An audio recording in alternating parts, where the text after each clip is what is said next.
നൽകി. ഇതുപോലെ ആലയത്തിൽ പോയി ഒരു പെന്തക്കോസ്തുകാരൻ പ്രാർത്ഥിച്ചാൽ കച്ചവടം നന്നാകുമെന്ന് പറഞ്ഞു പോയതാ. പക്ഷെ ചരിത്രം മാറി.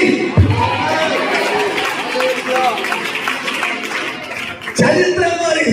നീ ആരാണെന്ന് അറിയണമെങ്കിൽ ഈ പുസ്തകത്തിന്റെ മുമ്പിൽ നീ ഒന്ന് മുട്ടുമടക്കണം. ഇന്ന് ഓർഡിനേഷൻ കൊടുപ്പിച്ചോ. ഇന്ന് ഓർഡിനേഷൻ ചെയ്ത ഈ ദൈവദാസൻ ഒന്നും ചെയ്തില്ലേ? ഇദ്ദേഹം ആരാണെന്ന് അറിയാമോ? കേറുക, ഇത് പറഞ്ഞിട്ട് ഞാൻ പോകും. കേറാതിരുന്ന ഇതാണ് ആരാണെന്ന് അറിയാമോ? ഇനി പുൽപ്പറ്റിൽ വന്ന് ഈ സൂട്ടും കൊണ്ട് കഴിച്ചു വെച്ചിട്ട് പോടാന്ന് പറഞ്ഞാൽ പോയാ വെച്ചു. ആരാണെന്നറിയാമോ? വാറ്റുകാരന്. വാറ്റുകാരന് 19 പ്രാവശ്യം ശബരിമല വെള്ളമെടുത്ത് നടന്ന് അങ്ങനെയെങ്കിലും ജീവിതം രക്ഷപ്പെടേണ്ട, കുടിയിൽ നിന്ന് രക്ഷപ്പെടാം. ഒരുത്തിന് കുടി മാറ്റാൻ പറ്റിയില്ല. ഒരു ഗണപതിക്ക് ഒരേ കുടി മാറ്റാൻ പറ്റിയില്ല.